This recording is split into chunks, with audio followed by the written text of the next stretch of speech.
O modelo dominante no mercado condominial é centralizador ou descentralizador? E qual é o melhor modelo para o desenvolvimento sustentável e mais econômico? Qual é o melhor modelo de desenvolvimento mais sustentável dentro do ambiente, neste caso condominial, que se multiplica nos outros? Perfeito. Roberto, eu queria complementar, eu concordo com o que o colega falou, mas eu acho que tudo passa por procedimento, processo. Se você decidir adotar um modelo centralizado, e desde que você tenha processo para o que vai ser feito no condomínio, vamos lá, né? A gente tem que ter em mente aqui que um condomínio ele precisa ser tratado igual uma empresa, a primeira coisa, né? A gente tem um segmento aqui que movimenta, como o Roberto comentou, 12 bilhões de reais por ano e que é tratado de forma amadora. Então, como é que eu vou passar a tratar isso como empresa? Como é que eu vou fazer uma gestão adequada disso? Adotando processos. A governança é importante, você ter um sistema de compliance é importante. E quando você chega num ambiente em que ele é completamente voluntário, né? A gestão é voluntária, na maioria das vezes até amadora, infelizmente, funciona dessa forma, você vai ter dificuldade, seja um modelo centralizado ou descentralizado, vira uma bagunça. O fato é que há uma anarquia, né?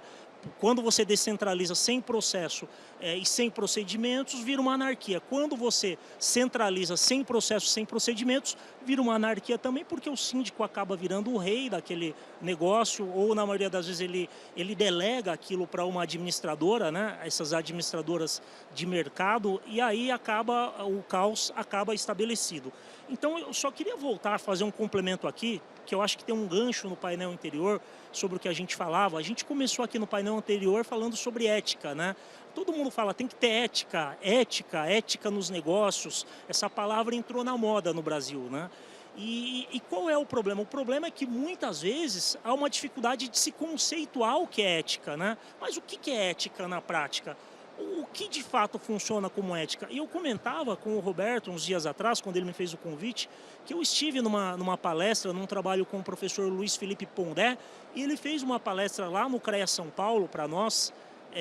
Eu estou no CREA São Paulo, que é uma autarquia federal, há 3 anos na área de gestão, e ele fez uma palestra para a gente sobre ética, né? E aí você vê que a questão está no conceito, né? Como é que a gente vai aplicar a ética sem ter conceituado ela? Então eu vou dar um exemplo. Para ela, o que pode ser ético pode não ser para mim. Ela foi criada como ela pode ter sido criada, ter tido uma educação em que ela estaciona na garagem dela, por exemplo, e não se preocupa em deixar o espaço para o carro do lado descer, para o vizinho do lado descer. Ela pode ter um conceito de ética em que ela foi criada, em que jogar papel na rua está tudo bem, jogar papel no meio da sala de casa está tudo certo, enquanto para mim pode ser diferente. Então isso é muito importante conceituar, é fundamental que a gente conceitue isso, né? Quando você conceitua isso, você passa a escrever o que pode e o que não pode. E a centralização e a descentralização passa exatamente por isso. Então é governança. O que é governança? Eu ter muito claro para os moradores, para os condôminos e para o corpo gestor, tanto o síndico como o conselho de administração ou o conselho fiscal, ter muito claro o que pode e o que não pode na gestão daquele condomínio. Quando isso estiver claro, não há problema em centralizar ou descentralizar. Eu sei até onde vai o meu papel, eu sei o que eu posso ou não posso, se eu for o xerife, o centralizador do condomínio, e eu sei também o que é permitido e o que não é permitido quando eu descentralizo. Então, a primeira questão é desmistificar o que é ética, né? Ter o conceito claro para todo mundo e transformar isso em diretrizes, né?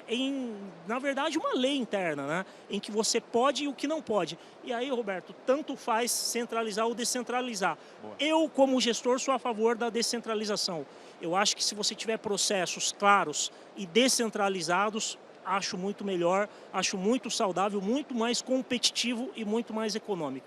Deixa eu só fazer um gancho antes da Ana e da Vanessa comentarem, que isso que você falou, acho que para vocês deve estar a seguinte pergunta. Tá, mas e aí? Qual que eu vou optar? Percebam que há um ponto de equilíbrio nisso que ele falou. Se você conseguir implantar procedimentos, não só as regras, porque às vezes as regras elas são implantadas, a lei já escreve uma série de coisas, as normas técnicas já escrevem uma série de coisas há anos e não são praticadas. O que falta, e aí onde está uma oportunidade, lembre-se que a gente está num fórum não para só apontar problemas, mas para achar caminhos para oportunidade. O ponto está aí. como a gente faz um modelo, de acordo, por enquanto, com o que o Thiago falou, o que o Lorival falou, sair do ponto morto. Porque o ponto morto tem lá modelos centralizadores e descentralizadores. Não sei se é o que a Ana e a Vanessa vão falar, mas ainda assim existem esses dois modelos. O que faz eles saírem disso para uma situação mais competitiva? E não digo competitiva porque o condomínio não é uma empresa para competir, mas é uma empresa para gerar resultados. E quando a gente fala de condomínio gerar resultados, tem que gerar pelo menos 3, que eles juntos somam um quarto. Segurança, economia e comodidade. Se o condomínio produz segurança, se o condomínio produz economia, se o condomínio produz comodidade, a parte básica dele está entregue. Aquilo para que ele foi concebido está entregando aquilo pelo que ele foi adquirido. Então, se ele entrega essas 3 coisas, ele gera um quarto resultado, que é a valorização.